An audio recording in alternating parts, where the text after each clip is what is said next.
네요. 벌써 10월이네요. 가을이 왔네요. 가을의 느낌이 이제 물씬 나고, 그 단풍 가로수길이랑 여기 보니까 청주에 또 단풍이 아주 색깔이 이제 선명해지고 분명해지는 것 같아요. 하루하루가 참 그 달라지는 거를 이제 느끼게 되고, 특히나 저는 이제 한 달에 한 번씩 오기 때문에 그 주변에 있는 자연이 상당히 눈에 띄게 그 달라지는 걸 느끼거든요. 우리가 매일 그 공간에서 생활하면은 그 변화를 실감하지 못하는데, 이제 가끔씩 이렇게 보게 되면, 아, 진짜 변하지 않는 거는 아무것도 없구나. 우리가 보고 듣고 느끼고 아는 것 중에, 그 경험하는 것 중에 변하지 않은 것은 아무것도 없구나라는 거를 새삼 이렇게 느끼게 되고 생각하게 됩니다. 우리가 이제 도를 이렇게 깨치지 못하는 이유는 간단해요. 왜냐면은 이렇게 분별돼서 드러나는 어떤 그 대상들, 그게 사물이 될 수도 있고, 어떻게 보면 뭐 감정이나 어떤 생각이나 느낌이 될 수도 있고, 여러 가지 그 감각들, 빛깔이나 그 뭐 형상들, 이런 것이 될 수가 있는데, 그것에 어둡기 때문이에요. 그러니까 어둡다는 거는, 이렇죠. 그게 객관적으로 존재한다는 그 의식, 그거를 이제 불교적인 용어로 말하면 분별심이라 하거든요. 뭐 이것저것들이 따로 독립적으로 존재한다는 그 의식이 이제 분별심인데, 그거를 믿고 있기 때문인 거예요. 그래서 당연하지. 저거는 나무고, 이 사람은 누구고, 나는 나고. 그 분별심의 특징이 뭐냐면, 분별이 되면 이상하게 그게 존재하는 것 같은 느낌을 불러일으켜요, 스스로. 그래서 나는 누구다, 남은 누구다 그러면 그 사람이 항상 존재하는 것처럼 자기한테는 여겨지거든요. 근데 보십시오. 그게 멈춰 있는 거라면 변하면 안 돼요. 여름이 가을이 되면 안 돼요. 그 다음에 내가 이렇게 모습이 이게 달라져가지고 나이 들거나 주름이 생기면 안 돼요. 멈춰 있는 거라면. 근데 나는 그렇게 생각하지 않고 항상 누구다 그러면은 뭐다 그러면 항상 고정되어 있는 것처럼 느끼게 하는 것이 묘한 그 분별심의 속성이거든요. 그래서 이제 그거를 이제 믿으면서 우리가 이제 삶의 번뇌를 느끼고 갈등을 느끼게 되는데, 그래서 우리가 이제 추구하는 게 그러죠. 왜냐하면은 내가 믿고 의지했던 것들이 이제 자기 어떻게 보면은 그 욕구대로 이루어지질 않는다는, 멈춰 있지 않기 때문에 어느 순간 우리가 삶에서 이게 허망함을 느껴요. 그래서 내가 살아가고 있는 이 세계가 진실한 건 아니야. 뭐 여기까지 오는 것도 쉽지는 않지만, 그러면서 뭘 추구하게 되냐면 진리를 추구하게 돼요. 진리를. 근데 이게 분별심이라는 걸 우리는 몰라요. 우리가 성장하면서 어느 순간 이상하게 내가 누굴까 이런 질문을 하게 되거든요. 내가 누굴까? 사실 나라는 것이 의식되거나 인지되기 이전에는 그런 질문이 없어요. 그러니까 우리가 분별심이 이렇게 분화되고, 이렇게 어떻게 보면은 그 분별하는 내용이 분화되고 분명해지고, 그래서 내가 있고 세계가 있다라는 그 의식이 분명하기 전까지는 내가 궁금하지 않아요. 근데 어느 순간 우리가 나라는 의식이 생기면서, 그거는 뭐냐면 내가 있고 내가 아닌 것이 있구나라는 분별이 이렇게 강하게 생기는 거죠. 그러면서 우리는 문득 나라는 의식이 강한데 내가 누구일까라고 질문을 하게 되는 거예요. 내가 누구일까? 이상하지 않나요? 나라는 의식이 강하기 전에는 내가 누구일까 질문하지 않게 되거든요. 근데 나라는 의식, 이건 나야, 이건 남이야, 이건 세계야라는 의식이 강해지면서 이상하게 그때부터 내가 누구이지? 이런 질문을 하게 되고 의문을 갖게 되고, 일찍부터 그게 이제 그런 어떤 의문으로 이제 이 진리를 추구하는 사람들이 많아요. 이름은 다양하겠죠. 참나가 뭐냐? 이거는 뭔가 달라지는 것 같아요. 그래서 나라는 게 있는데 참나가 뭐냐라는 것도 그 질문의 실수예요. 왜냐면은 내가 있다라는 것을 전제로 하고 묻는 질문이거든요. 참 나가 있어. 그래서 그걸 찾아야 돼. 내가 알고 있는 나는 진짜 나가 아니야. 그 전제를 깔고 참나를 찾기 시작하는 거예요. 그러니까 뭐냐면 내가 있다라는 강력한 분별 의식을 바탕으로 참나를 추구한다는 거죠. 그게 뭐냐면 참나가 있고 없고의 문제가 아니라 분별심에 고착화되고 사로잡히고 있다라는 거를 모른 채 분별되는 상상으로, 생각으로 그게 있다라는 전제로 우리는 참나를 찾고 있는 거죠. 그것과 마찬가지로 참나가 아니고 어떤 진리가 됐든 그것도 마찬가지예요. 진리가 있어라고 분별하기 때문에 우리가 진리를 추구하게 되는 거거든요. 진리가 있다라는 생각이 없으면 진리 추구하지 않게 돼요. 그래서 진리라는 전제를 깔아. 그게 누가 깔아줬어요? 밖에서 그거 진리가 있다라고 누가 얘기해줬어요? 근데 자기가 자기 스스로 진리가 있어라고 이게 자기가 딱 단정을 지어버렸어요. 그때부터 진리를 추구해요, 사람들은. 깨달음도 마찬가지. 깨달음이 있어. 분명히 깨달음이라는 게 있어. 그건 자기한테서 일어난 생각을 믿어버리면서 우리는 깨달음을 추구하게 된다는 거죠. 그래서 진리가 있고 없고 깨달음이 있고 없고의 문제가 아니에요, 이거는. 분별에 속느냐, 그렇지 않느냐의 문제지 사실 있다 없다가 사실은 분별이거든요. 그것조차도 사실은 그러니까 모든 말할 수 있는 거는 다 분별이에요. 근데 우리가 어느 순간부터 진리라는 것을 추구했단 말이에요. 그 다음에 이런 식으로 제가 아는 분은 이렇게 말씀하셔요. 노보살님인데 나는 다른 건 다 궁금하지 않았다. 나 궁금하지 않았대요. 진리도 궁금하지 않았고 깨달음도 궁금하지 않았대요. 근데 뭐가 궁금했냐면 내가 어디서 와서 어디로 가는지가 궁금했대요. 내가 어디서 와서 어디로 가는지가 궁금했대요. 근데 알고 보면은 그게 진리이고 그게 근원이고 깨달음이에요. 그게 딴 게 깨달음이 아니라. 그러니까 말만 다르다 뿐이지. 근원이 진리 아닙니까? 말단이 진리는 아니거든요. 근본이 진리인 것이고 이 가짜 내가 아닌 진짜 내가 진리인 것이죠. 그래서 그게 어디서 오고 어디로 가는지가 궁금해서 이 공부를 하게 됐다. 이렇게 말씀을 하시더라고요. 어쨌든 말은 다양할 수가 있는데 그럼 우리는 그 이전에는 아무 일 없이 살다가 어느 순간 진짜 내가 궁금해지고 어느 순간 진리가 궁금해지고 어느 순간 깨달음을 이루어야 된다는 그 의식이 딱 우리한테 들어오면서 그 분별이 생기면서 부단히 노력을 하게 돼요. 왜냐하면은 이게 이 참 분별심의 구조가 참 재미있거든요. 분별이 있고 나서 욕구가 발생해요. 왜냐하면 진리가 있어라는 전제가 없으면 그것을 얻으려는 마음이 일어날 수가 없어요. 왜냐하면 목적이 없는 욕구가 어떻게 일어나겠어요. 그래서 진리가 있어라는 분별된 생각에서 그 다음에 그것을 이루려는 마음이 생겨요. 그거는 꼭 진리가 아니래도 마찬가지예요. 만약에 이렇게 쉬운 예로 학교에서 공부하는 학생이 나는 1등을 하고 싶어. 어느 순간 1등이 좋은 거야. 1등이 좋다는 의식이 없으면 1등이 되려고 노력을 안 하겠죠. 근데 1등이 사람들한테 칭찬받고 인정받고 좋은 거야 라는 의식이 들어오면서 1등이 되려고 노력을 하죠. 그래서 1등이 되려는 마음이 생기죠. 욕구가. 그럼 어떻게 돼요? 욕구가 생기면 어떻게 돼? 공부 열심히 할 거 아닙니까? 행동이 일어나는 거예요. 우리는 삶을 그런 식으로 살죠. 뭔가를 이루고. 그래서 인생을 살아갈 때 가장 중요한 것은 네가 뭐가 되고 싶은지 목표를 정하면 그 동기가 분명하면 너는 그걸 이루게 된다라는 그런 식의 시크릿 같은 방편들을 많이 제시를 하죠. 네가 이루고 싶은 소원을 마음에 두면은 그거를 언젠간 이루게 될 거야. 왜?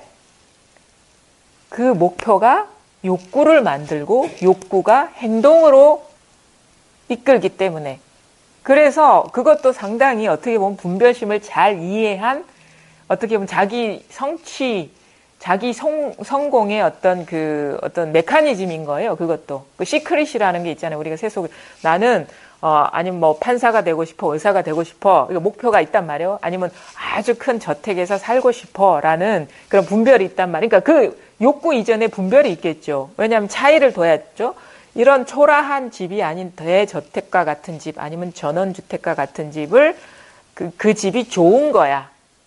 그게 더 나은 거야 라는 분별이 있기 때문에 우리가 더 나은 거를 추구하게 되는데, 그럼 나는 이거를 이루겠어 라는 분별, 그러면 욕구가 자연스럽게 일어날 것이고 욕구는 행동을 불러온단 말이에요.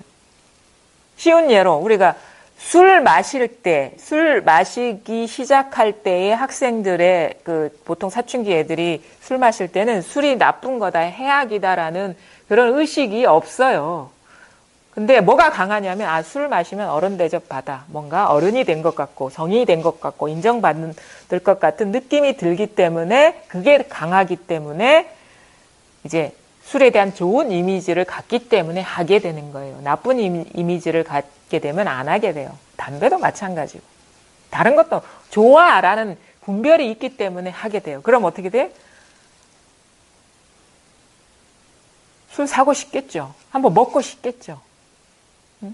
근데 먹고 싶은 마음이 있으면 어떻게 돼? 기회를 봐서 우리가 돈이 생기면 사러 가겠죠. 그 행동이거든요. 그러면 사서 어떻게 합니까? 먹는 행위를 하겠죠.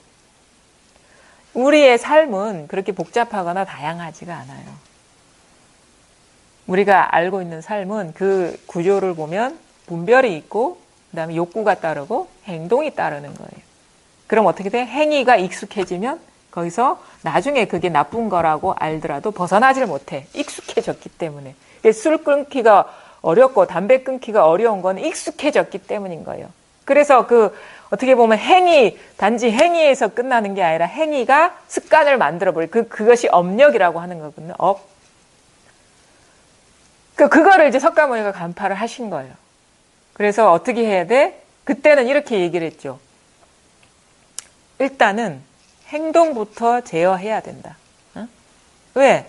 그게 생각과 욕망과 분별과 욕망과 그게 행위로 이루어진 가장 눈에 보이는 거친 분별상이기 때문에 우리가 잘 인지를 해요. 술 마시지 말아야 돼. 아니면 거짓말하지 말아야 돼. 그게 개거든요. 개. 술 마시지 마라, 거짓말하지 마라, 사음하지 마라, 망언하지 마라. 이게 언어적인 행위이거나 육체적인 행위죠. 개는 뭐냐면 행위를 제어하는 거예요. 행위를 어떻게 보면 통제하는 거지. 행위를 하지 분별적인 행위에 떨어지지 않게 어떻게 보면은 그 중독성을 끊기 위해서 어떻게 보면 그래서 개를 만든 거죠. 그럼 그 행위가 어느 정도 제어되면 그렇다고 해서 우리가 욕구가 사라집니까? 아니죠. 이제는 뭐냐? 정이라는 거는 분별하지 않는, 그러니까 분별심에 사로잡히지 않게 하는 그 욕구를 제어하는 거예요. 욕구. 응? 욕구.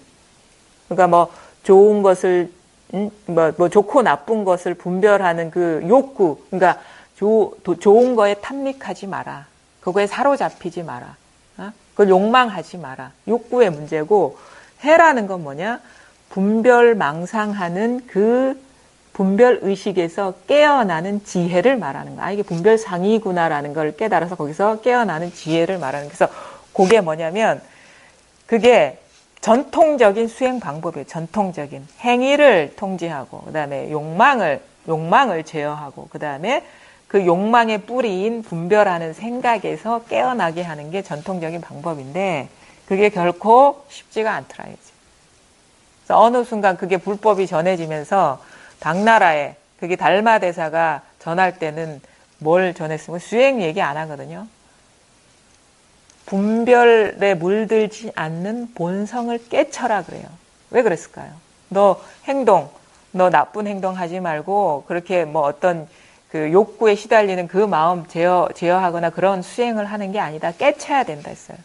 깨친 이 자리에는 어떤 분별적인 생각도 물들지 않는 마음짜리, 본성짜리가 드러나는 공부를 해야 된다. 육조 스님이 또 아주 달마 이래로 육조에 와서 그게 아주 본격화가 된 거죠. 그게 직지인심 견성 성불이라고. 왜? 그게 효율적이기 때문에. 왜? 왜냐하면 아무리 행동을 통제하고 제어해도 욕구가 있으면 쉽게 안 돼요. 그게.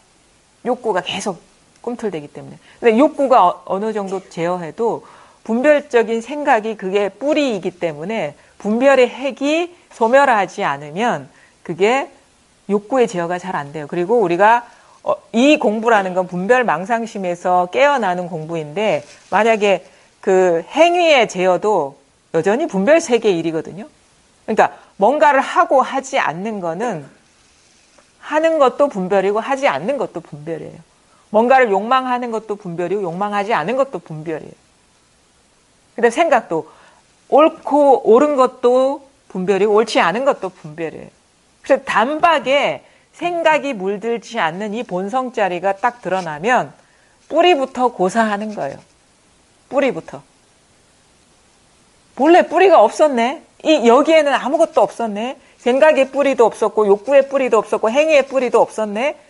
그래서 만약에 이 분별 망상심에서 해탈할 때는 우리는 막 잎을 따고 줄기를 꺾고 나무 둥치를 제거하고 이런 식으로 공부했는데 뿌리를 잘라버리는 거야.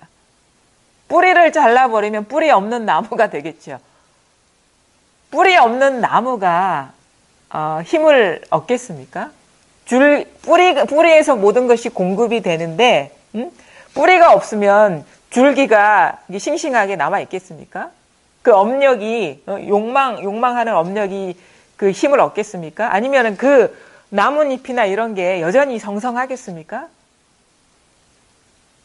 그래서 단박에 본래 마음, 본성, 본래 면목을 깨달아서 여기에 익숙해지다 보면 저절로 욕구에 사로잡히거나 어떤 분별하는 행위에 떨어지는 것이 저절로 사라진다. 그래서 이 자리에 익숙해지면 분별하는 세계에선 낯설어지고 분별하는 세계에서 낯설어지면 이 자리에 익숙해진다. 이게 대일 스님의 말이거든요. 가르침이고.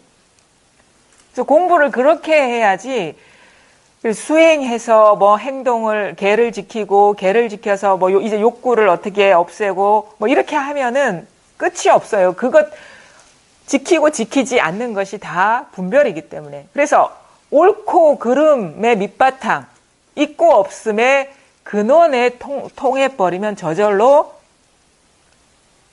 욕구의 문제라든가 행위의 문제는 저절로 이렇게 그 힘을 잃게 된다. 이거거든요. 이 공부의 이 핵심을 잘 아셔야 돼요. 그래서 깨달음이 중요하다. 뭘 깨달아? 자기 본래 면목을 깨달아야 된다. 근데 여기에는 어떤 이름이 아니에요.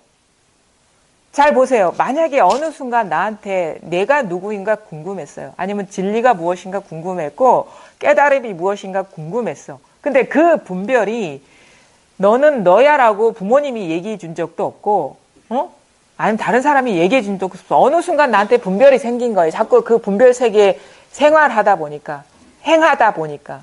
그러니까 무명의 상태에서 무명, 행, 식, 명색 이렇게 12연기가 나가자. 무명할, 깨치지 못한 상태에서 자꾸 이 세계에 노출되다 보니까 어느 순간 식이 생긴 거예요. 주체의식이.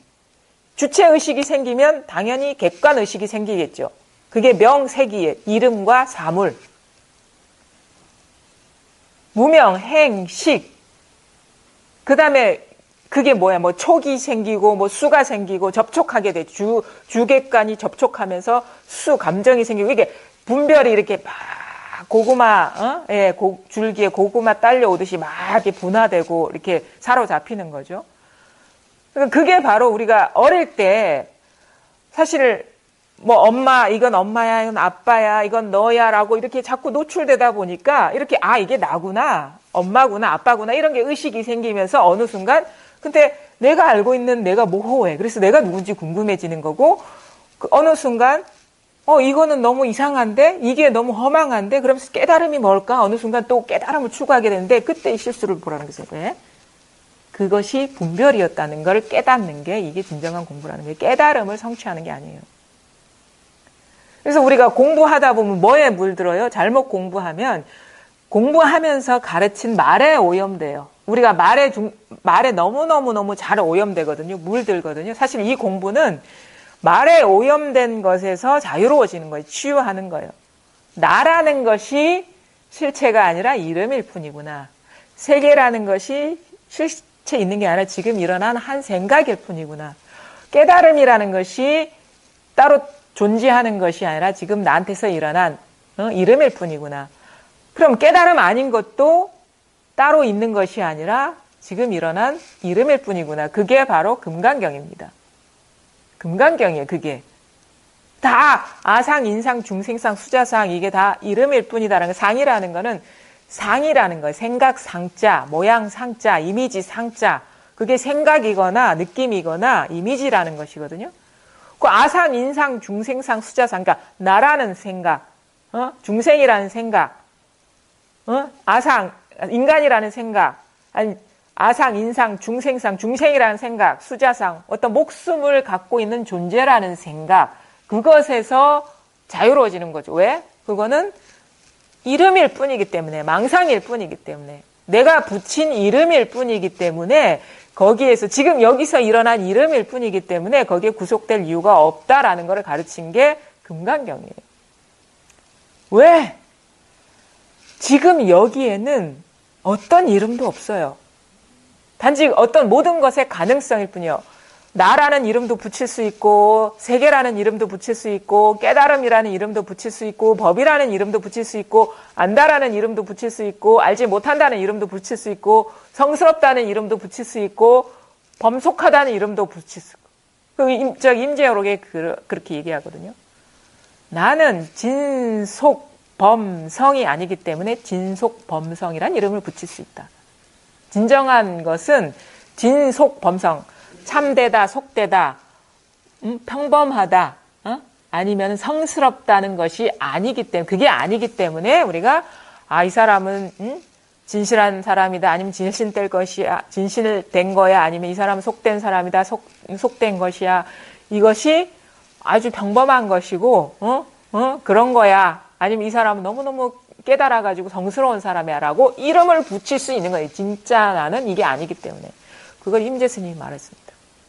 진정한 나라든가 진정한 진리라든가 진정한 깨침이라는 거는 어떤 이름도 아니에요. 어떤 모양도 아니고, 그렇기 때문에 우리가 온갖 이름을 다 붙일 수 있고 온갖 망상을 다 할 수 있는 거예요. 여기에는 어떤 모양이 아니고 어떤 사물이 아니기 때문에 모든 사물을 분별하고 알고 이해하고 깨닫고 하는 거예요. 만약 깨닫는 게 있다면 그것도 망상이에요. 깨달음이라는 게 뭐가 있기 때문에.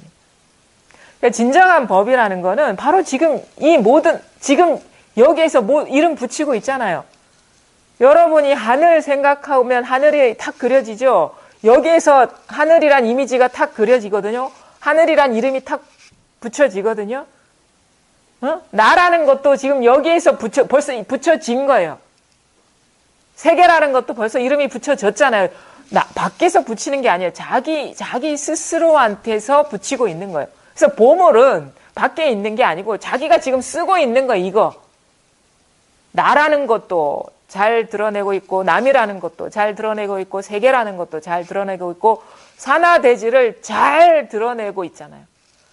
그리고 안다는 것도 잘 드러내고 있고, 모른다는 것도 잘 드러내고 있고, 깨달음이라는 것도 잘 드러내고 있고, 깨닫지 못한다는 것도 잘 드러내고 있고, 체험하지 못했다는 것도 잘 드러내고 있잖아요. 이 경험을 하고 있잖아요. 지금 늘 이 경험을 하고 있는 것이 진정한 그 눈뜸이고 체험이지, 체험이 만약에 따로 있다면 그건 상일 뿐이에요. 그림자 같고 이슬 같고 한쌍각 같은 상일 뿐이라고. 진리라는 거는 그렇게 멀리 있지 않아요. 근데 특별한 사람한테 있는 것도 아니고, 그 다음에 어떤 특정한 물건이 아니에요. 만약에 여기는 없고 거기만 있다면 그건 진리라고 할 수가 없죠. 진리는 모든 사람한테 진리고 모든 시공간에 진리해야 되는데, 지금은 없고 그때는 있다? 그거는 이름만 진리일 뿐이고 진정한 진리가 아닌 거예요. 그 다음에 열심히 노력한 사람한테만 주어지고 그렇지 않은 사람한테만 없다? 그 아무리 귀한 거라도 그건 완전한 게 아니잖아요. 그건 어떻게 진리라고 할 수 있겠습니까? 아무 노력이 안 해도 이미 진리여야죠. 공부하고 뭐 깨닫고 체험하고 그런 일이 없어도 진리해야지, 꼭 그런 사람한테만 진리라면 그거는 부분이고 치우친 것이고 그건 분별이죠. 그 아닌 것과 경계선이 있기 때문에. 그러면 지금 이 순간 있을 것이고, 내가 공부를 하거나 하지 않거나 깨닫거나 깨닫지 않거나 있는 것이고, 그리고 늘 변함없는 것이라면 뭐가 있겠습니까? 우리는 공부를 잘못하고 있는데 뭐 어떻게 잘못하냐면 자기가 못하는 데서 도를 찾아요. 잘 못하는 거. 왜냐하면은 어떤 사람은 장자불화를 해가지고 깨쳤다는데 나는 지금 잘 못해. 그래서 그걸 해야 돼. 만약에 그렇게 해서 얻었다면 그건 진리가 아니에요. 진리의 거기에서 벗어나는 거거든요. 설사 그렇게 해서 뭔가를 얻었다 하더라도. 근데 우리는 자기가 벌써 분별에 떨어져서 추구하고 있는 줄 모르고 그렇게 공부를 한단 말이에요. 그래서 장자불화 하면 깨치게 돼. 화두를 들고 뭐 몽중이련이 뭘 이려 하면은 깨치게 돼. 뭐 삼천비 하면 깨치게 돼. 아니 뭐 이목구 하면 깨치게 돼. 그러면 뭐야? 하고 안 하고, 들어가고 나오고, 아니면 계속 앉아 있으면 깨치게 돼. 그런 식으로 자기가 자신 없는 데서 도를 추구해요. 그거는 기본적으로 잘못됐다는 거죠. 그 욕심에 욕심. 남들이 이루지 못하는 걸 나는 해낼 거야 라는 욕망의 분출일 뿐이지 그 이상도 이하도 아니거든요. 그럼 뭐냐? 진정한 진리라면 장자불화 안 하고 하루 세끼 밥 잘 먹고 잠 잘 자도 있어야 돼요. 우리 잘하잖아요. 밥 먹는 거 잘하잖아요. 응? 잠자는 거 잘하잖아요. 잘하는 데서 찾아야지 그게 진정한 값어치가 있는 진리 아닙니까? 그리고 숨 쉬는 거 우리가 시키지 않아도 잘하죠. 눈 깜빡깜빡 하는 거 누가 시키지 않아도 잘하죠. 손 들고 내리는 거 아주 쉽죠. 그 다음에 망상, 생각이 이렇게 일어나는 거 잘하고 있죠. 어떤 일이 일어나면 잘 느끼는 거, 잘 아는 거 잘하고 있죠. 근데 요것인데 여기에서 우리가 통하지 못하는 이유는 딱 하나죠. 어떤 것으로서 추구하기 때문에. 예를 들어가지고 밥 먹는 게 도야 그러면 어떻게 돼요? 밥 먹지 않는 것이 있기 때문에 밥 먹는 거는 부분이 돼요. 쉬운 우리가 잘하는 것 중에서 이제 골라봅시다. 이제는 못하는 거는 다 치우고. 못하는 거에 뭐가 있으면 그건 진정한 도가 아니기 때문에 그럼 잘하는 것에서도 내가 잘하는 거를 봐도 나는 안 통한다. 이거 시원하지가 않다. 그럼 뭐가 장애가 있다는 거거든요. 어떤 식의 장애냐면 딱 하나예요.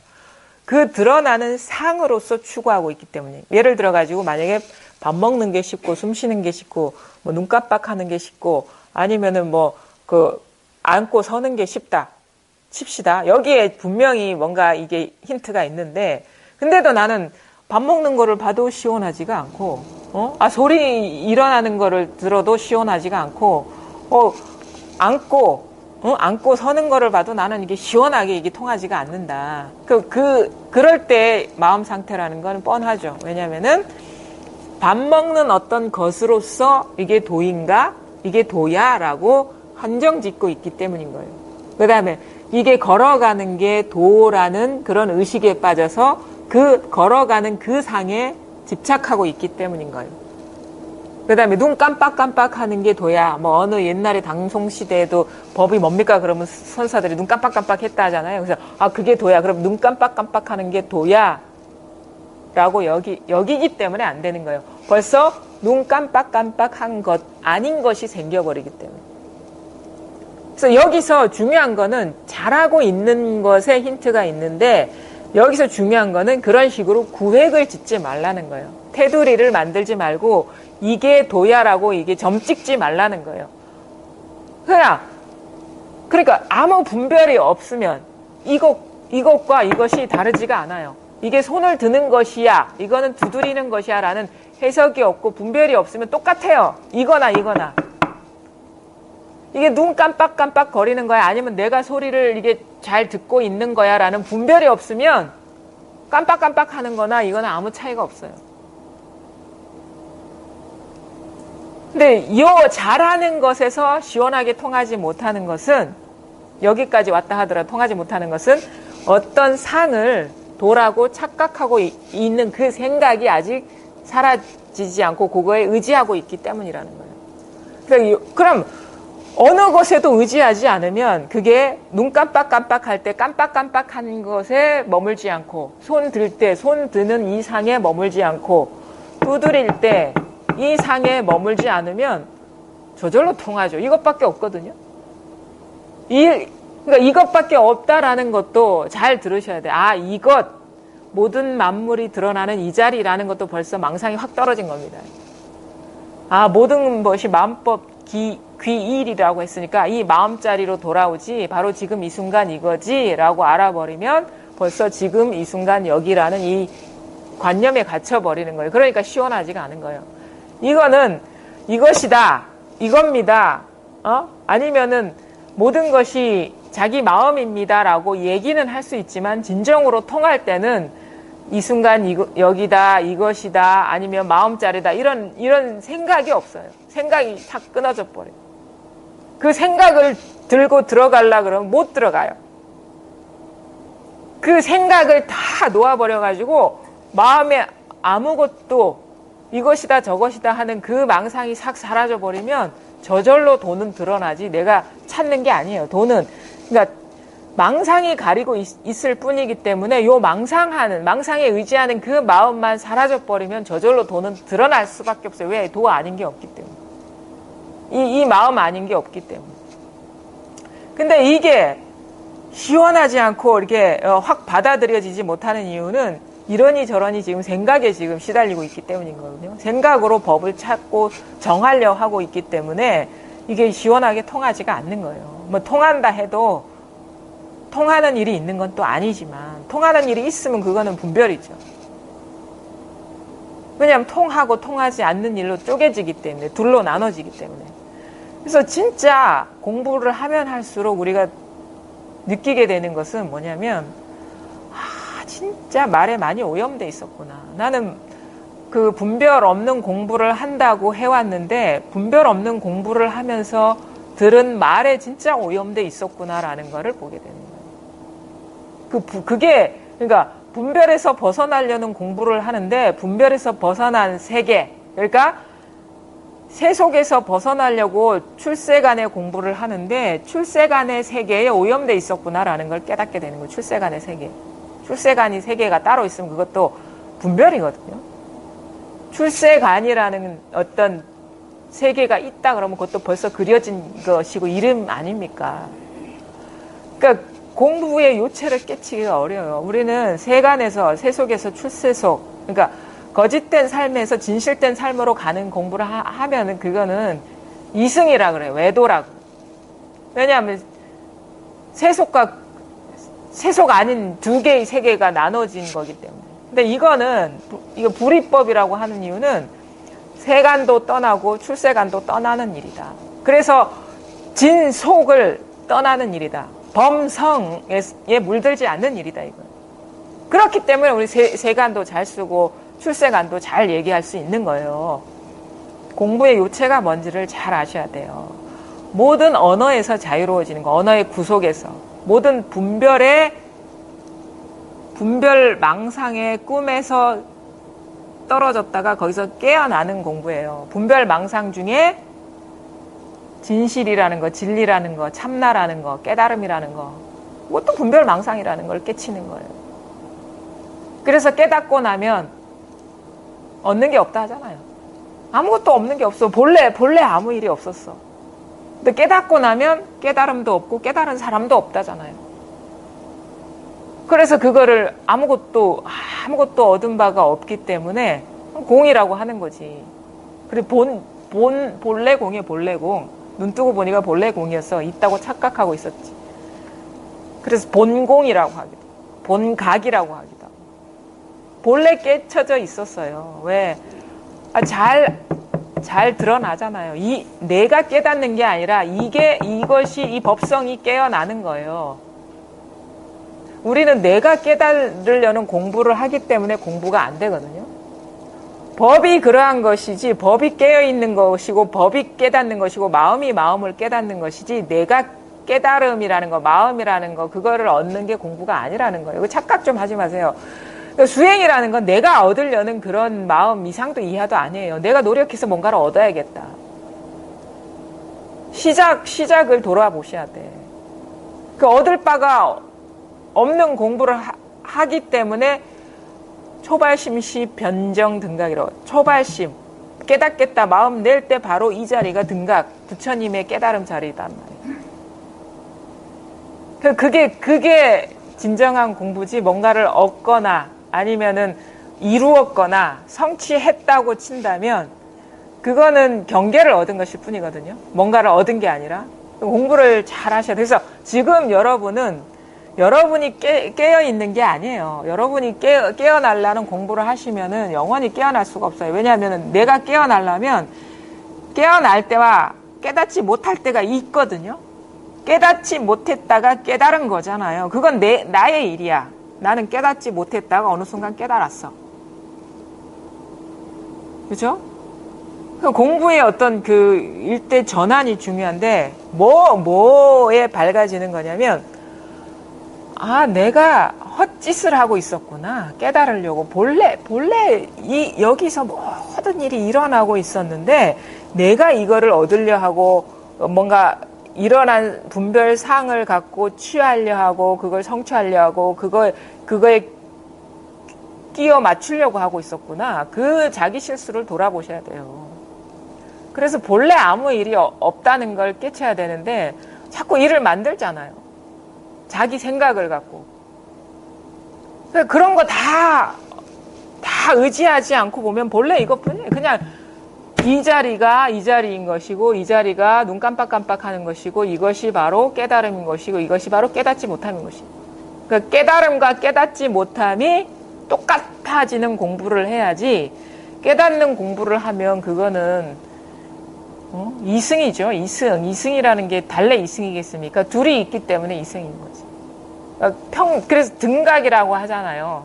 무상, 정, 등각. 평등한 깨달음. 평등성이 성취되는 게 깨달음인 것이지, 깨닫지 못했다가 깨닫는 그것이 공부라는 착각을 하지 마세요. 그래서 본래 깨닫거나 깨닫지 못했거나 이루었거나 이루지 못했거나 이 똑같은 거, 요거에 밝아져야 돼. 이것뿐이라는 거예요. 이것을 벗어난 건 아무것도 없어요. 그리고 변하지 않는 건 이것밖에 없어요. 나라는 게 있어 할 때나 아니면 엄마인 줄 알고 아빠인 줄 알 때나 요거에서 일어나는 것이고, 어느 순간 성장을 해가지고 내가 깨달아야 되겠어, 뭔가를 얻어야 되겠어 하는 것도 내용만 달랐을 뿐이지 본성은 똑같다라는 거예요. 그것이 바로 스님들의 참하시는 도리이고 손가락 드는 도리인 거예요. 어렵지가 않아요. 분별을 해서 찾으려 하니까 어렵지. 그러니까 아주 이게 간단해요. 분별 경계에 떨어지지 않으면 이것뿐이거든요. 조주 스님한테 학인이 물었어요. 와서 부처가 뭡니까? 그러니까 뜰 앞에 잣나무니라. 학인이 뭐라고 얘기해? 나는 경계를 묻는 게 아니다. 뜰 앞에 있는 저 잣나무가 궁금해서 물은 게 아니다. 그러니까 조주 스님, 나는 경계를 얘기하지 않았다. 그러거든. 그럼 도가 뭡니까? 뜰 앞에 잣나무니라. 또 똑같은 얘기를 해요. 우리는 뜰 앞에 잣나무다, 마삼근이다, 똥막대기다, 이목고다, 이것이다, 마음이다 하면은 그런 대상에 끌려가요. 대상에 뭐가 있나? 뜰 앞에 잣나무에 뭐가 있나? 아니면 깨달음이라는 것에 무슨 세계가 있나? 근데 그 대상 경계에 끌려가지 않으면 마삼근이나 똥막대기나 정전백수잖아. 그게 무슨 차이가 있습니까? 여기서 다 일어나는 상이거든요. 그래서 요걸 가르친 거죠, 조주 스님이. 뜰 앞에 잣나무를 가르친 게 아니라 이거다 이거지. 그게 그래서 마삼근이라 해도 상관없고, 뜰 앞에 잣나무라 해도 상관없고, 없다 해도 상관없어. 무해도 상관없고, 이먹고 해도 상관없어요. 그래서 이먹고는 묻는 게 아니다. 이먹고라고 묻는 게 아니에요. 공부를 잘못하시면 안 돼요. 이먹고라고 물어버리면 이먹고에 떨어진 거예요. 그럼 그게 뭘지? 이게 뭐지? 라고 물음에 떨어져 버린 거예요.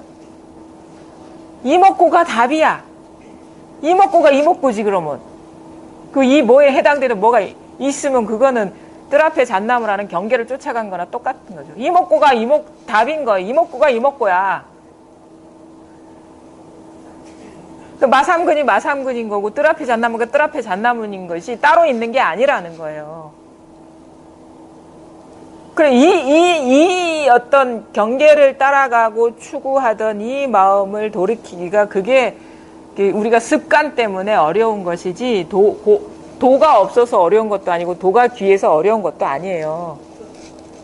좀 잘 살펴보세요.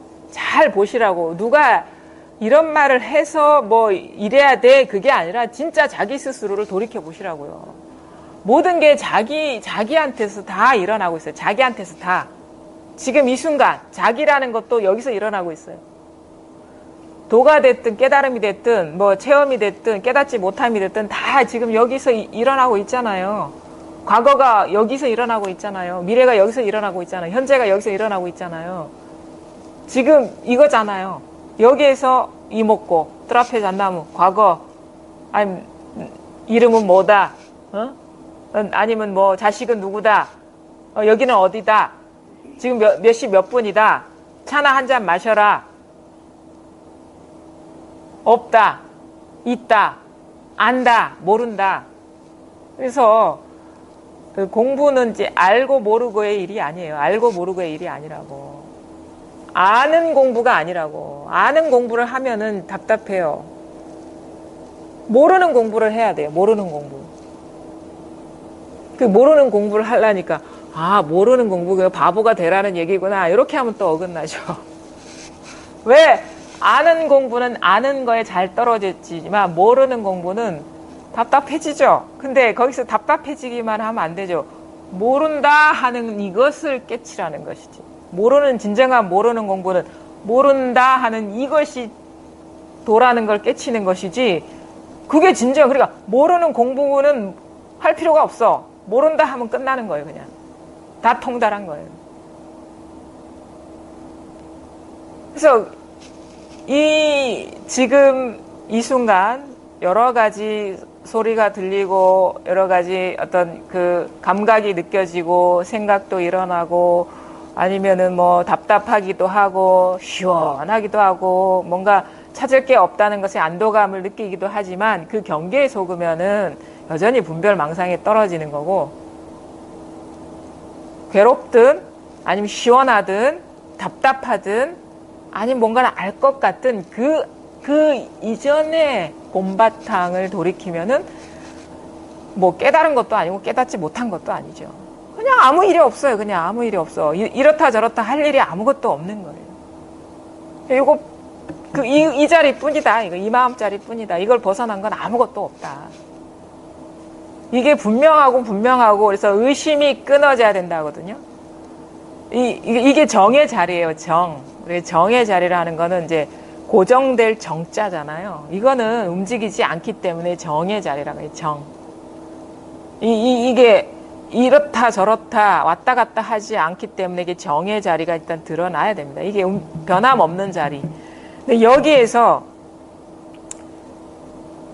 깨어나야죠. 뭐에 깨어나? 우리가 분별을 제거하면서 사는 게 아니거든요. 분별을 장애 없이 막힘 없이 쓰려면 이것뿐이라는 것이 분명해져 버려야 돼요. 나머지가 없다는 사실이 모든 일이 만법이 다 이 일이라는 것이 분명해져 버려야 돼요. 의심이 다 끊어져 버려야 돼요. 그거를 이제 파라고 해요. 파. 의심을 타파한다. 파. 또 하나 천이라고 쓰기도 해요. 천. 꿰뚫을 천자를 쓰는데 의심을 타파하고 모든 만법을 다 꿰뚫어야 된다 하거든요. 꿰뚫어. 이 하나가 다 통해야 된다. 막힘없이 다 통해야 된다. 그러니까 그건 다 통하는 걸 말하죠. 공부가 이제 그거죠. 통해야 된다. 근데 의심이 사라지는 것이 다 통하는 것이지 따로 통하는 게 있는 게 아니에요. 의심은 뭐가 따로 있으면 뭐로 따로 있는 것 같으면 도가 따로 있고 그렇지 않은 게 있는 것 같으면 의심이 사라지지가 않아요. 타파되지가 않는다고. 그러니까 다 통해야지 의심이 끊어지고 의심이 끊어지면 다 통하는 이 구조인 거거든요. 그래서 일단 이 자리에 드러나는데 우리가 가장 잘 걸리는 문제는 뭐냐면 이런 거죠. 체험한 사람이 어느 정도 이제 좀 생각이 끊어지고 아무런 감정도 일어나지 않는 것 같아서 아주 좋은 기간이 있어요. 마치 허니문과 같은 그런 기간이 있는데 그게 사람에 따라 길기도 하고 짧을 수도 있는데 어느 정도 시간이 지나면 이게 사라졌다고 여겨요. 나는 체험한 게 사라지고 없다. 근데 그게 사라지고 진짜로 이 사람이 체험했다면 사라지고 없는 것은 이것이 사라지고 없는 것이 아니라 그 고유했던 경계가 사라지고 없는 거예요. 생각이 막 일어나기 시작하니까 생각하면 괴롭고 생각 안 하면 아무 일이 없고 이 부조화 상태가 있거든요. 그건 뭐냐면 파가 안 됐기 때문이고 뚫어지지 않았기 때문이에요. 어떤 경계냐? 고요하고 산란한 거. 아니 생각 있고 생각 없음에 차별이 없다는 그 깨침이 그 장벽이 파가 안 됐다는 거예요. 부서지지 않았다는 거예요. 그러니까 생각할 때나 생각하지 않을 때나 늘 이것이거든요. 생각해도 그럼 늘 이것이면 생각해도 생각이 없고 생각 안 해도 생각 안 함이 없는 거예요. 근데 그것이 아직 생각 안 하는 어떤 자기가 경계를 집착하고 있기 때문에 그게 뚫어지지 않은 건데 이 긍정적이고 부정적인 경계, 고요하고 시끄러운 이 경계를 뛰어넘기가 진짜 쉽지가 않아요. 요거 뛰어넘어야 되거든요. 이 장벽이 사라져야 되거든요. 그러니까 고요함을 집착해도 안 되고 시끄러움을 피해도 안 돼요. 그게 바로 법이기 때문에. 시끄러운 것이 법이고 고요한 것이 법이면 시끄러움도 아니고 고요함도 아니에요. 그 이전인 거지. 시끄러움도 끊어졌고 고요함도 끊어진 자리가 진정한 멸진, 열반의 자리지 고요한 자리, 그건 경계로서 추구한 고요한 자리는 그거는 열반이 아니고 사입이 열반이다. 그래서 이게 이제 사라져요. 장벽이. 그래서 요거 넘어가기가 어렵습니다. 쉽지가 않습니다. 왜냐하면 우리는 그 좋고 나쁜 거를 취사 선택하는 삶을 오랫동안 살아왔기 때문에 고요한 게 좋죠. 일 없는 게 좋고. 근데 진정으로 조건 없는 고요와 어떤 일 없음을 경험하려면 그 일 없는 것, 고요한 거를 뛰어넘을 수가 있어야 돼요. 그 자리가 바로 시끄럽고 고요함의 본성이 있거든요. 그럼 이런 말 하죠. 고요함에 집착하지도 말고 시끄러움을 제거하지도 말라. 왜냐? 똑같은 거예요. 똑같은 거. 괴로운 게 똑같은 거. 이걸 받아들이기가 어려워요. 깨달으면 아무 일 없이 살고 항상 평안하고 좋다는데 생각하면 괴롭거든요. 그러거든요. 근데 그거는 진정한 고요와 참된 선정, 진정한 삼매가 뭔지 모르기 때문에 그러는 거예요. 법의 본성을 깨치는 것이지 법의 경계를 깨치는 게 아닙니다.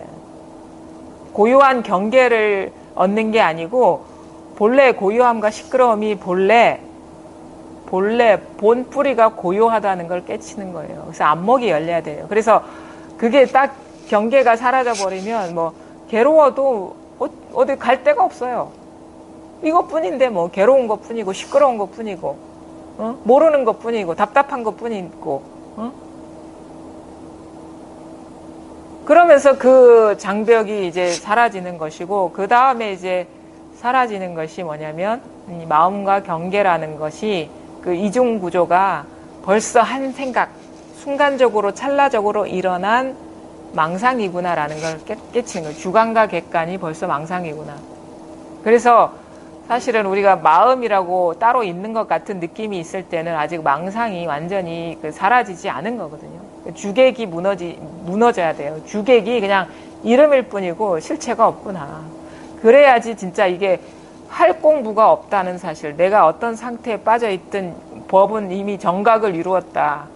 그게 무슨 그 석가모니의 그 삼매 나가정이죠. 진정한 삼매는 나가정이라고 깨어지지 않는 어떤 삼매, 그게 이제 드러나죠. 생각을 안 해서 아니면 뭔가를 뭐 시끄러워서 그런 것 때문에 깨지는 그런 그 정이 아니라 괴롭고 시끄럽고 산란하고 힘들어도 깨지지 않는 그 삼매에 들어야 된다. 본래 그 삼매에 들어있다라는 깨침. 그게 진정한 이제 공부죠. 그 부처님의 선정은 왔다 갔다 안 해요. 오고 가지 않고 나는 왔다 갔다 할 수 있어요. 나는 시끄러울 수도 있고 고요할 수도 있는데 이 나는 진정한 나가 아니고 진짜 나는 우리 부처라 하잖아요. 다들 부처라고. 진짜 부처는 이미 삼매에 들어 있어요. 세상 우리가 평생을 살아서 온갖 희노애락 생로병사를 다 겪어도 죽어도 죽음이 없고 태어나도 태어남이 없는 그런 삼매에 들어있단 말이에요. 부처님 삼매는. 그래서 그게 열려야 되고 삼매는 성취하는 게 아니라 본래 삼매라는 거를 깨달으셔야 된다. 그게 거창하지만 그게 뭡니까? 바로 이겁니다. 지금 여러분 다 삼매에 들어 계세요. 아니지. 내가 든 게 아니라 법이 원래 삼매에 들어있는 거죠. 이겁니다, 이거. 이게 시끄럽죠? 이게 삼매예요, 이게 삼매. 이게 아무 일 없음. 이게 고요한 거고. 진정한 고요는 너무 시끄럽잖아요, 지금. 이거라고. 진정한 고요는 이거라고. 소리가 없어서 고요한 게 아니라. 그래서 그것을 어떤 바른 바른 생각도 가지셔야 되고, 그 다음에 여기에 이제 들어갈 때는 그런 어떤 헤아림이나 이런 게 다 사라져야 돼요. 이거다. 아니면 이게 뭔지는 알겠는데 뭔가 이렇게 수용이 안 된다. 이게 다라는 사실이 믿기지 않는다. 이거는, 아무것도 자기는 바라는 바도 없다 하지만 이게 와닿지 않았거나, 진정으로 와닿지 않았거나 아니면은 자기도 인지하지 못하는 뭔가 추구하는 마음이 있는 거예요. 법에 대한 추구하는 마음이. 이게 와닿지 않았거나 이 자리가 이렇게 선명하게 와닿지 않았거나 아니면은 자기 분별심을 놓아버리지 못했거나 둘 중에 하나죠. 사실 그게 다 분별심이죠.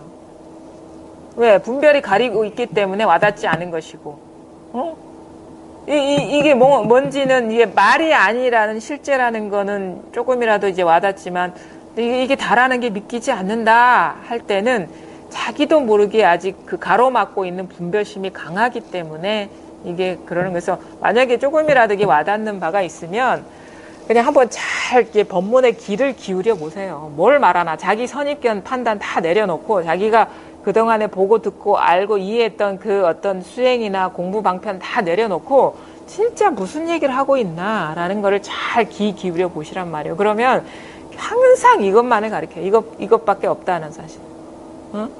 부처의 선정, 나가정, 요 깨거나 아니면 잠들거나 하지 않는 이것만을 가리키는 거예요. 요 변함없는 거. 나이 들어도 변함없고, 생각도 달라지고, 느낌도 달라지고, 육체도 변하지만, 이거 늘 그 모든 것을 드러내는, 모든 것에 이름을 붙이는 이 자리는 늘 변함없다는. 그래서 자꾸 여기 관심을 갖다 보면 어느 순간 내가 뭔가 분별심을 제거하려고 노력해서 이게 떨어져 나가는 게 아니라 여기에 익숙해지다 보면 분별 제거하지 않으려 해도 어느 순간 떨어져 나가고 없어요. 찾아볼라 해도 없어. 예전처럼 그렇게 막 분별이 막 치상하게 일어나지도 않고 작동되지도 않아요. 찾아볼라 해도 찾을 수가 없고. 그래서 조금이라도 와닿는다면 그냥 여기에 탁 안주를 하셔가지고 딴 데 그냥 일어나는 그 어떤 생각이나 이런 것들을 좀 보게 되거든요. 이게 와닿으면. 그러면은 그 망상으로 알고 쫓아가지 말고 그냥 여기에 있어 보시면 저절로 법은 밝아집니다. 내가 아무것도 하지 않으면 법은 저절로 밝아져요. 여기에도 머물지 않고 저기에도 머물지 않고 이런 식으로 구획 짓지 않으면 법은 저절로 밝아져요. 내가 자꾸 조작하기 때문에 법이 시야를 가리는 거거든요. 법의 시야를. 그러니까 법안이 밝아지는 것이지 내 눈이 밝아지는 게 아니다. 법의 눈이 밝아지려면 가로막지 않고 조작하지 않으면 된다. 바로 이것뿐입니다. 이것뿐이에요. 자, 증도각 지난달에 이어서 한번 보겠습니다. 21. 거울 속의 모습 보는 것은 어렵지 않지만 물 속의 달을 붙잡으려 하니 어찌 잡을 수 있겠는가. 우리가 거울의 비유를 많이 하죠. 고경이라고 하는데 그 거울에 이렇게 비춰진 상, 그러니까 이걸 본성을 거울이라고 하는데 거울에 비춰진 상은 잘 알잖아요. 그게 이제 비춰진 상이 사람 모습, 아니면 사물 모습, 나의 모습, 세계의 모습 이렇게 드러나는 건 잘 알죠. 어렵지 않게 알죠. 근데 우리가 깨달음이라는 것도 그런 모습으로 추구를 해요. 그래서 그걸 잡으려고 하거든요.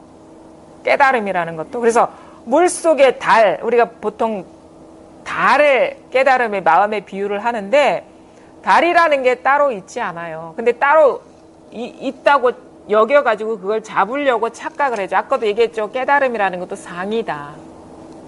그래서 법성, 법의 본성, 법의 어떤 체성에 밝아지는 거고 진면목에 눈이 뜨이는 것이지 깨달음을 얻는 게 아니다. 그래서 공부가 안 되는 이유는 그냥 물속의 달이 진짜 달입니까?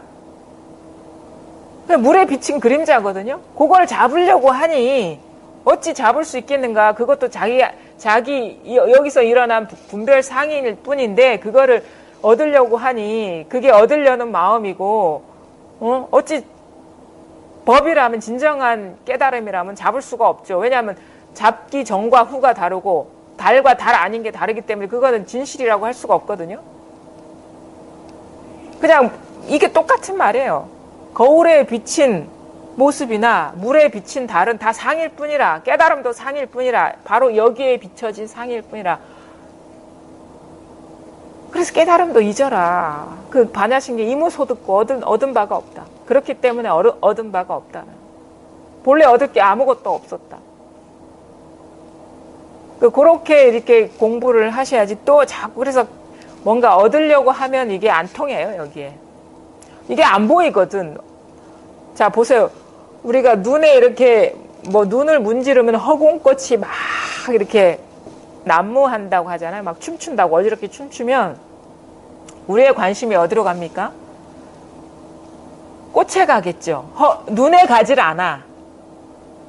드러난 상에 우리가 확 빨려 들어가거든요. 근데 그 허공꽃이 눈에서 드러나고 있는 것인데 정작 그 본바탕은 보이지가 않아요. 그 꽃에 가려가지고 그 꽃에 사로잡혀 버리면. 그러니까 그 분별하는 마음이 확 일어나 버리면 이게 싹 가려져 버리는 거예요. 본래 없어서 그런 게 아니라. 그 분별심이 참 묘하다고 하는 거죠. 그래서 이거를 자꾸 찾으려 그러면 점점점 멀어지고 찾지 않으면 늘 있더라. 이런 말도 이제 소화가 돼야 되거든요. 그래서 달은 잡는 게 아니다. 그냥 이거구나 하고 그냥 깨달을 뿐이고 그냥 막힘없이 장애 없이 쓸 뿐이지 이건 이런 모양이고 이건 이런 것이고 이렇게 자꾸 잡으려 하면 안 되죠. 생각으로 잡으려고 하는 거거든요. 22. 항상 홀로 다니고 홀로 걸으니 통달한 사람은 열반의 길에 함께 논인다. 이런 얘기 들으면은 깨달은 사람은 항상 홀로 다니는구나. 그래서 혼자 자기만의 어떤 세계에 논이는구나. 물론 그렇게도 어떻게 보면 설명할 수 있겠지만 홀로 다니는 것은 사람이 아니다. 홀로 걸으는 것은 사람이 아니다. 그래서 통달한 사람은 사람이 아니다. 이것일 뿐이다. 늘 똑같고 이것일 뿐이기 때문에 이것저것이 없기 때문에 다 사라지고 없죠. 그게 열반의 길이고 열반의 길이 함께 논인다라고 하는데 여기에는 여럿이 없어요. 하나뿐이라. 항상 걸어가도 이거고 앉아도 이거고 밥 먹어도 이거고 생각해도 이거고 있어도 이거고 없어도 이거고 늘 이게 진정한 열반 아닙니까? 뭐가 열반이 있고 그 아닌 게 있으면 그게 어떻게 시끄러워가지고 딱 둘이 있으면 충돌하게 돼 있고 접촉하면서 촉이 생기고 상호작용이 일어나면서 여러 가지 분쟁이 일어나고 그렇잖아요. 혼자 있을 때는 아무 일이 없다가 둘이 있으면 셋이 있고 넷이 있으면 여러 가지 트러블이 생기는 것처럼 혼자 있어도 트러블 생기죠. 왜? 우리 내면 안에 분리가 있기 때문에 착한 아이가 있고 말 잘 듣는 아이가 있고 말 안 듣는 아이가 있어. 그럼 너는 왜 그렇게 행동했어? 자기한테 자기 스스로를 막 책망하고 그러죠. 우리 사람이라는 게 참 요상해요. 혼자 있어도 시끄러워. 내면의 분화 때문에. 너는 왜 그렇게 행동했어? 그러면 안 되는데. 이런 식으로 둘이 있어. 마치 엄한 부모님처럼 야단치는 내가 있고 야단 맞는 어린 아이가 있고 너는 그렇게 하면 안 돼. 꾸짖는 내가 있고 그 꾸짖음을 당하는 내가 있잖아요. 내면의 분화가 있죠. 그게 투쟁이지, 싸움이고. 근데 그게 다 망상이라는 거예요. 곡조는 예스럽고 정신은 맑아 풍류 저절로 높으나 모습은 초췌하고 뼈는 앙상하여 사람들이 돌아보지 않는다. 곡조는 예스럽고 예스럽다. 옛 고자를 쓰는데 우리가 이거 깨닫고 나면 옛날 바로 그 사람이다 그러지 새 사람이다 얘기 안 하거든요. 왜? 이게 옛날부터 늘 있었던 거예요. 옛날에 없다가 지금 생긴 게 아니라 늘 있었던 것이기 때문에 예스러운 거예요. 뭐 어릴 때도 이것이었고, 어린이 때도 이것이었고, 청소년기에도 이것이었고, 그러니까 예스럽죠. 이건 시작도 끝도 알 수 없이 늘 이것이었기 때문에 예스럽다고 하죠. 이 곡조가 예스럽고 정신은 맑아 풍류 저절로 높으나. 왜? 가리는 게 없기 때문에 정신이 맑은 거예요. 이것저것이 따로 없기 때문에. 모든 것이 이 허공과 같은 마음이기 때문에 저절로 이렇게 정신이 맑아지죠. 우리가 어지러운 일은 이 생각 저 생각에 사로잡혀 있기 때문에 그렇거든요. 모습은 초췌하고 뼈는 항상 보잘것이 없는 거예요. 이게 뭐라고 이게 나는 대단한 걸 기대했어. 근데 너무 초라한 거야. 그래서 나는 이거 못 받아들여. 이런 사람도 있다고. 이거 아무것도 아니잖아. 밥 먹고 똥 싸는 걸어가고 앉고 하는 이거는 늘 쓰던 건데 이건 너무 아무것도 아닌 거야. 너무 초라해. 처음에는 그냥 겨우 이건가? 겨우 이걸 내가 깨치려고 평생을 이렇게 찾고 구해왔나? 실망스러울 수가 있어요. 근데 진짜 아무것도 아닌 하찮은 것이 진짜 보배라는 것이고 그게 잃어버리지 않을 거라는 거죠. 귀한 거면 잃어버립니다. 귀한 거면 잃어버려요. 흔한 것이고 있는데 없는 데가 따로 없기 때문에 그러니까 흔하다는 말도 못해요. 흔하다는 건 너무 여기저기 널려 있다라는 거거든요. 근데 이거는 틈이 없어요. 틈이 없기 때문에 흔한 것도 아니지. 그래서 모습은 초췌하고 보잘것없고 뼈는 앙상해. 장식한 게 아무것도 없기 때문에. 그래서 사람들이 돌아보지 않아요. 이거를 돌아보지 않아요. 받아들이질 못해요. 이것뿐이라는 사실이 수용이 되지 않아요. 이거 아무것도 아니에요. 특별한 게 아니라. 이거 특별한 게 아니에요. 특별한 게 아니라고. 별게 아니라고요. 내세울 만한 게 아니라고요. 그래서 처음에는 내 깨달으면은 우리 도반들한테도 한턱 쏘고, 이게 진짜, 다 이렇게 값어치 있는 것도 좀, 나눠주고, 막 이런 포부를 갖고 공부를 해요. 대단한 깨침을 이룰 것이라고 기대를 하고. 근데 막상 이렇게 딱, 이렇게 자각이 되면, 이거는 너무 이게 평범하고 초라해서, 뭔가를 깨달았다는 말도 못 하겠어. 특별한 게 아니기 때문에. 대단한 걸 얻을 거라고 막 공부해 왔었는데, 그건 나의 상상일 뿐이었고, 진짜 진정한 깨달음은 너무 흔하고 초라하고 아무것도 아닌 것이기 때문에 자랑한다는 것이 부끄러운 일이라는 걸 알게 되는 거예요, 이게. 내세울 게 뭐가 있다고. 아니, 나만 있나, 이게? 없는 사람이 없는데? 그래서 자랑할 게 없다는 그 사실 때문에 실망하지 마십시오. 요거에 자기는 이 눈에는 아무것도 아닌 것처럼 보이고 보잘것 없는 것처럼 보이지만 사실은 이게 그런 건 아니에요. 왜냐하면은 이것이 다라는 사실이 자각되면은 이거 비할 바가 없거든요. 근데 아직 나한테는 아무것도 아닌 것 같고 평범한 것 같은 거는 그 이전에 기대가 컸기 때문에 그게 비교가 돼서 그런 것이고, 또 하나는 이게 완전하게 열리지 않았기 때문에 진면목을 못 봐서 그런 거예요. 진면목을 못 봐서. 이거는 비할 데가 없어요. 상대가 끊어졌기 때문에. 온 우주 전체가 이건데 어떻게 이게 아무것도 아니라고 얘기할 수 있겠습니까? 물론 대단하다고도 얘기할 수도 없지만. 궁핍한 부처님 제자는 입으로 가난하다 하지만 실은 몸은 가난하지만 도가 가난하지는 않다. 왜? 얻은 게 없기 때문에 가난하죠. 우리가 얻은 게 있으면 부자가 되는데 얻은 게 없어. 부처님 제자는 입으로 가난하다. 그러니까 얻은 게 없기 때문에 가난하죠. 그다음에 실은 그러니까 걸친 것도 없고 치장한 것도 없어요. 뭐 보석이라도 이렇게 눈에 보이는 거 치장하고 얻을 게 있어야지 이제 부자가 되는데 입도 가난하고 뭐 자랑할 게 내세울 만한 게 없기 때문에 말도 끊어지고 그리고 가난해지는 거예요. 말도 끊어지는 게 가난해지는 거. 이거 말에 담을 수 없는 거기 때문에 가난해지는 거고 말 이전에 분명한 것이기 때문에 말도 가난해지죠. 할 말도 없어지고 그다음에 얻은 바가 없기 때문에 몸도 가난해지죠. 실은 몸은 가난하지만 근데 도가 가난하지는 않다.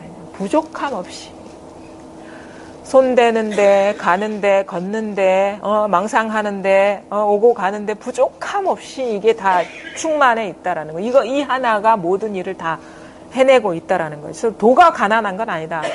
나는 가난해질 수 있어요. 나라는 어떤 개인은 얻은 게 아무것도 없기 때문에 오히려 깨달음이라는 대단한 것마저 잃어버렸기 때문에 나는 가난해질 수 있지만 도가 가난한 것은 아니다.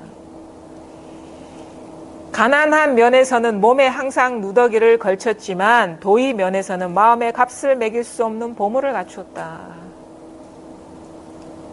그러니까 아까도 상대가 없기 때문에 오직 이거 하나이기 때문에 어떻게 우리가 값을 매기려면 이거는 얼마 저거는 얼마에서 이렇게 비교가 돼야지 값을 매길 수가 있거든요. 근데 이게 비교가 될 만한 게 아무것도 없어요.